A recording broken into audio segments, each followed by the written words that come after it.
On this episode, we're going to do two reviews only. The first one is going to be ChocoPro 228.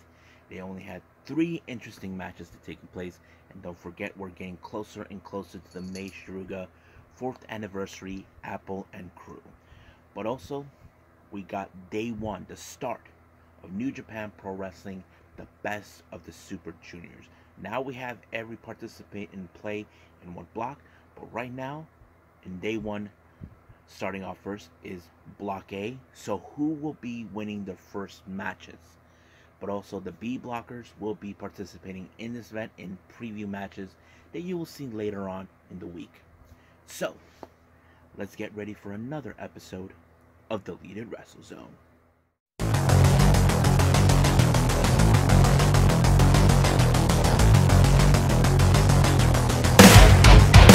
Are you ready? Get up, get up! Get up, get up! Get up, get up! Get up, get up! Get up, get up! Get up, get up!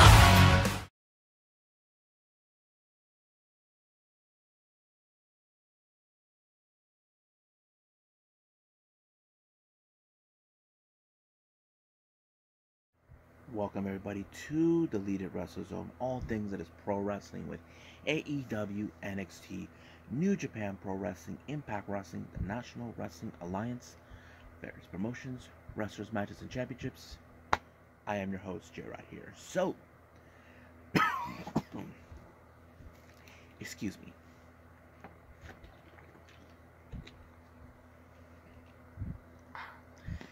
Let's begin with ChocoPro 228.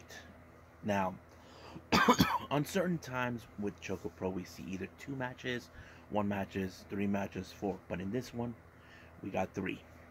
Opening match, we have Tokiko Kirihara taking on Mei Shiruga. Now, Mei Shiruga had some valid points. Why did her match start from the beginning?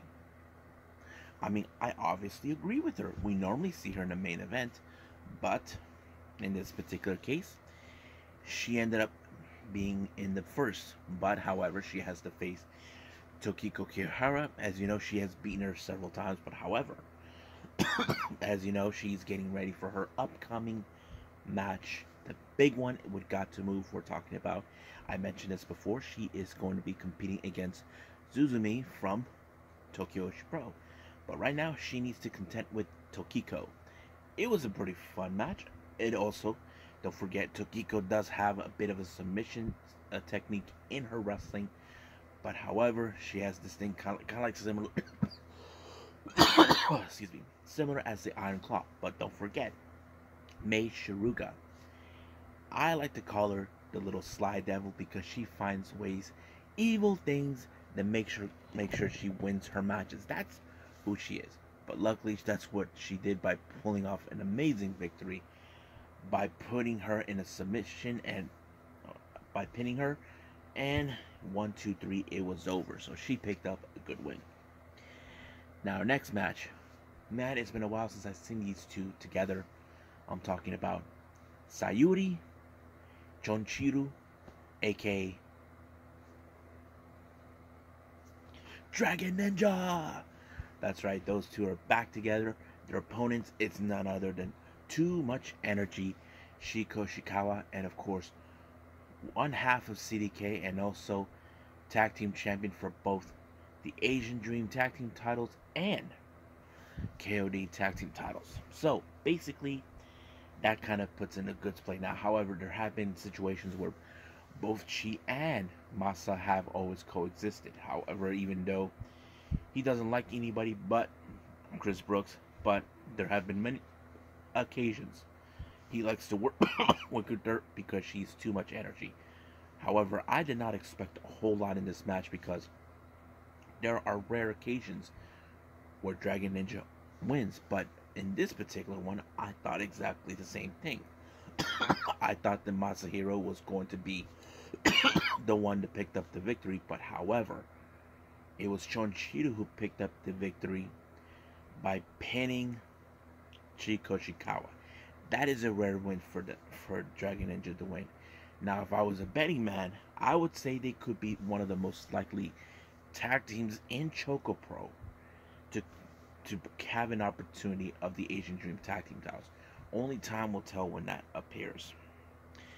Now, our main event, we have Sawadi Kamen, who is kind of like the bit of the mascot of Got to Move, taking on the Super Asian Champion in a non-title match, Balinaki. Now, the rule of thumb here, if Sawadi actually able to pick up the victory on Balinaki, there is the possibility and chance that he could actually win an opportunity for the title. But you know, Balinaki, he will do whatever it takes to ensure that doesn't happen. He puts every ounce of his energy in the ring to ensure he doesn't win.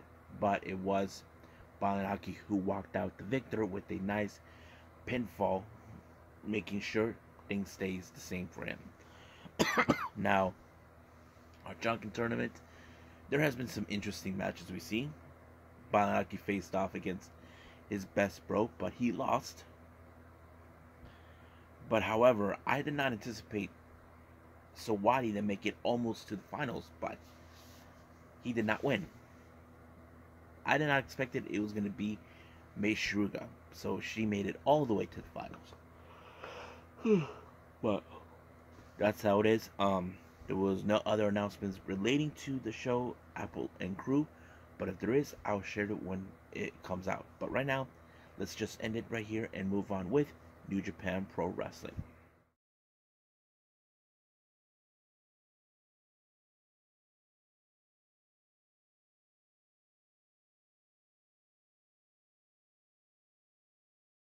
Okay, so we got New Japan Pro Wrestling with Best of the Super Juniors 29. Now, those who don't know what the Best of the Super Juniors is, if you're new to the channel, let me explain it to you. The Best of the Super Juniors is an annual tournament for junior heavyweight competitors below the weight class of 205 pounds. So it's similar to cruiserweight, light heavyweight, whatever you want to call it. So they get 10 participants and they put them in 20 participants and put them in blocks, Block A and Block B, but they will not compete each other. The Block A competitors will fight each other, but this particular tournament is only a point-based system, no single elimination. But if you do not make the necessary points to advance, you will be out of tournament, but you must finish the entire tournament itself to see how far you're willing to go.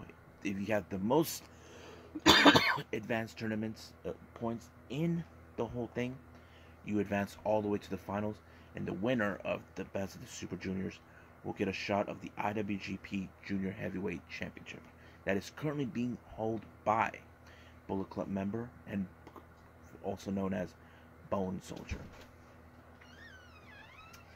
So let's begin with the matches, but there is no block starting out, so we get certain wrestlers in Block B will participate in the opening matches. Now, first one we have is Rohi Oiwa, Koza Fujita, Yuto Nakashima teaming up with AEW star and the current ROH Pure Champion Wheeler Yuta. They're going to be facing against Master Wato, Tiger Mask, Hiroyoshi Tenzan, and Robbie Eagles. Now, like I said, this is a preview match.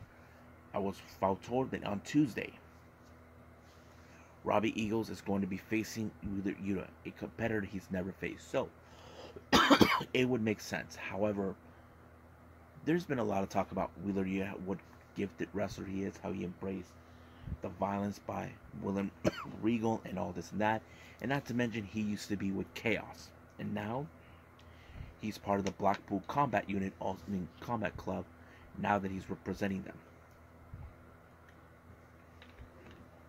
But however, in this particular match, neither Eagles nor Yuta were able to outbid each other, but it was Master Wato who picked up the victory for his team, knowing that he's in the same block with these competitors. But the real question does remain, what will happen on Tuesday? Well, we'll find out soon enough. Next match, we got the Bullet Club Dick Togo, and El Fantasmo taking on LIJ's Shingo Takagi and Bushi.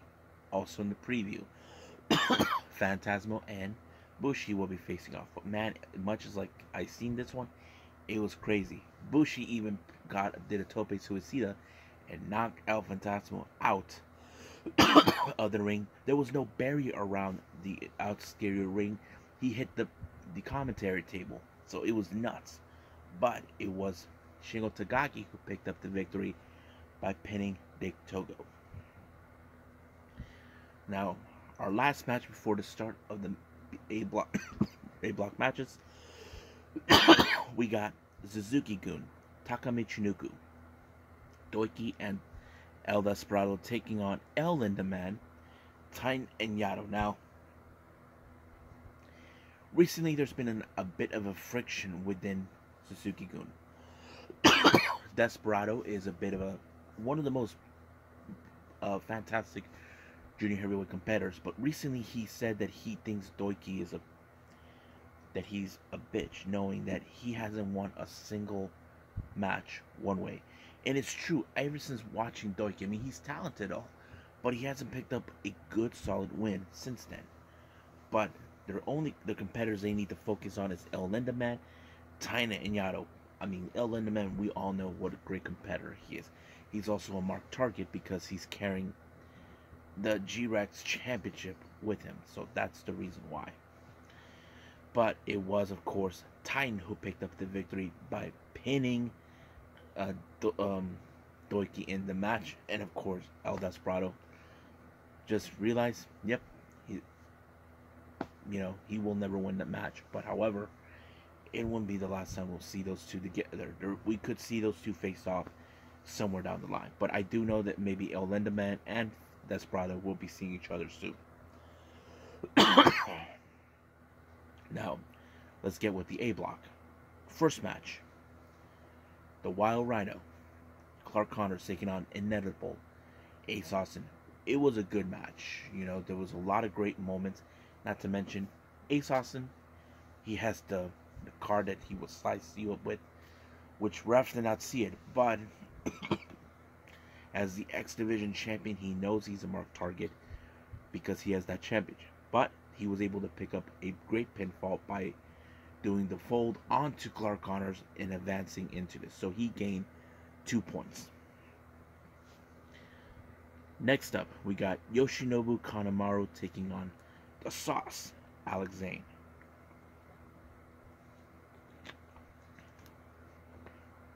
Now keep in mind, in this particular match, as I mentioned, Ace Austin represents Impact. Alex Zane doesn't represent any particular company, but he is here, and he's very impressive, very talented. A lot of people can talk about what he can do, and this is something he probably enjoyed. But however, he has to get through a veteran like Kanemaru, who is one of the most really toughest SOBs on the planet. But however, he did not pick up the victory. It was Alex Zane that did. I was really impressed that he actually put up a good impression, but we'll see about that. Next up, we got Sho taking on Francesco Akira. Now keep in mind, Francesco Akira is the newest member of United Empire. He was handpicked personally by Will Smith because Will Ospreay. Ospreay believes that since he left the junior heavyweight division, it's a total mess, and he believes he needs to fix it. And right now, Francesco has to deal with Sho. Now keep in mind, Sho is a very dangerous individual. Not to mention, he will do everything in his power to cut corners. He almost did when he was searching for his wrench. Luckily for Akira and Francesco, TJP was there to help him to remove the monkey wrench he had, and of course Sho cried like a little girl knowing that his toy was taken from him. But there is no doubt in my mind that Sho will get his revenge on TJP if they do come across each other. But however, it was Francesco Akira that made his first official win with New Japan representing United Empire. So it's going to be a good match. It was a good match. So he gets 2 points. Our next match, we have Ryusuke Taguchi taking on Hiromu Takahashi. Now, Taguchi, he said that no more fun and games. He's being serious, but when do we ever believe him? You know what I mean? He likes to have a little fun. I mean, he almost had the match won, but however, Hiromu got the better of him, and I thought it was a pretty good, amazing match. So it was pretty good. I enjoyed it. Now, our main event, we have Yo versus Taiji Shimura. Now, Yo, we know he's talented. We know but he needs to bring out the fire in him in order to win. He had an interesting last year. He did so well in the Best of the Super Juniors. Not to mention he fell from behind and got up from the top to make it to the finals. But the real question is, will he be able to reignite that spark again? That is the obvious question. However, the Bone Soldier, Taiji Shimura, made a difference, taking him out once and for all with a submission, a cross-face submission, and boom, he tapped out. He retained the title. I mean, he wins the match. However, the real question is, who's going to be the bigger threat for him? Well, we'll find out soon. But here's how it goes. Clark Connor has 0 points. He has his first loss. Ace Austin 2 points, his first win. Kanemaru 0 points. Alex Zane 2 points. Sho 0 points. Francisco Kara 2 points. Ryosuke Taguchi 2 points. Hiromu Takahashi 2 points. I mean, Taguchi has 0 points. Yo 0, and Taiji Shimura, he has 2 points. So basically, it's just day 1. We haven't got to the best parts yet. We know we'll see more of what's going to take place in the Best of the Super Juniors, so let's just follow along. It doesn't come back until Tuesday, but right now, let's call it a day. Well, I hope everybody enjoys this episode. Sorry I only kept 2 of them because right now everything else was in my wake, but I'm glad I was able to do this. Just review 2 wrestling shows. Coming up, I'll be doing 4 reviews from 4 different promotions. The first 3 I'm going to do is mostly from April that I haven't seen yet. We got Pennsylvania Premier Wrestling, which Super Show 3 that took place on the 16th of April. Then Battle Club Pro with Woman Crush Wrestling 2 took place on the 20th of April. Then Loco Wrestling with the session on the 23rd of April. And then after that, we got AEW Dark Elevation. Don't know what kind of matches we're going to expect, but I'm kind of excited to see that. So right now, I'll see you guys in the next DWZ time. Same DWZ channel. I must bid all of you adieu. So, goodbye. Mwah. And have a nice day. Bang.